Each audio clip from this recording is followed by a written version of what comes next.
Alors, on est vraiment à une époque incroyable.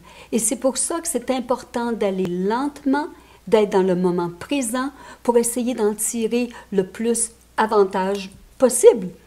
Alors, la semaine dernière, je vous ai parlé qu'on avait 5 planètes en Capricorne. Savez-vous quoi? Cette semaine, on en a 7. 7 planètes en Capricorne. Et n'oubliez pas, je fais l'astrologie védique. Alors, les voici. On a le Soleil, la Lune, Vénus, Mercure, Jupiter, Saturne et Pluton. Et toutes ces planètes en Capricorne, alors chacune d'entre elles travaille sur une maison qu'on appelle dans votre carte astrologique. Et cette maison ou ce département fait partie d'un aspect de votre vie.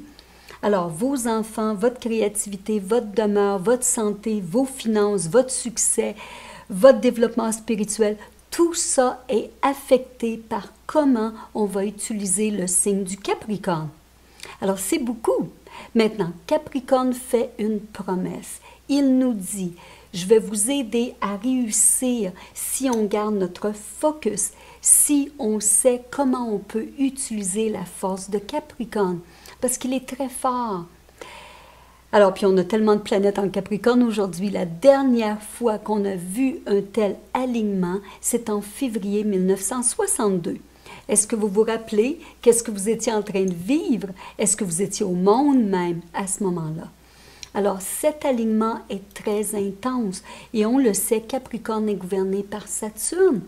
Et Saturne nous fait souffrir, amène des délais, nous fait travailler très fort. Alors, toutes ces planètes ensemble, alors c'est sûr, ça peut apporter des conditions intenses dans vos vies et vous pouvez être très frustré.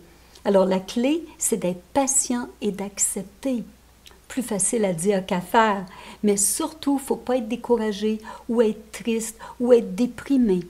Puis on pourrait, parce que notre mental est tellement affecté par plein de choses, le COVID, la famille qu'on ne peut pas vraiment voir, nos amis, l'injustice sociale, le futur, l'insécurité par rapport au futur, l'économie.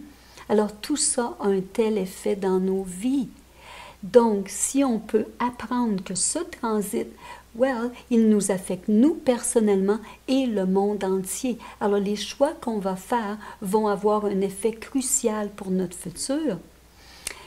Donc, aussi, parce que toutes les planètes sont dans un signe Capricorne, alors c'est sûr, ça vient causer aussi ce qu'on appelle un Kalsurpa Yoga. Elles sont tous entre Rahu et Ketu.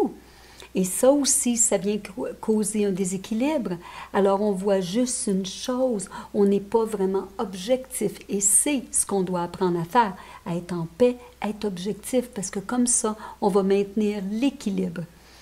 Alors, Capricorne a quand même une arme secrète. Et cette arme, c'est la ténacité. Parce que Capricorne est prêt à dépasser n'importe quelle situation difficile. Alors, il nous dit, ne te décourage pas, je vais être avec toi. Alors, quelque part, on a cette arme avec nous. Et comment il faut aller chercher cette force à l'intérieur? Parce que cette force va nous aider entre nous et le but qu'on veut atteindre. On va dépasser tous les obstacles. Alors, il nous faut un but. Il faut qu'on le sache, mais vers quoi on s'en va, et aller étape par étape par étape. Alors, Capricorne, toutes ces planètes en ce moment sont très intenses. Et la leçon de Saturne, bien sûr, est de nous dire, mais va à l'intérieur, va chercher cette force, ce courage qu'on a tous. Et comment on va y arriver? En vivant des difficultés. Alors, on a une semaine qui est assez complexe avec toutes ces planètes. Alors, s'il vous plaît, partagez cette vidéo avec tous vos amis parce que tout le monde a Capricorne dans leur carte et avoir autant de planètes en ce moment, cette intensité, c'est sûr, il faut essayer de rester le plus objectif possible. Alors, bonne semaine à tous et à la semaine prochaine.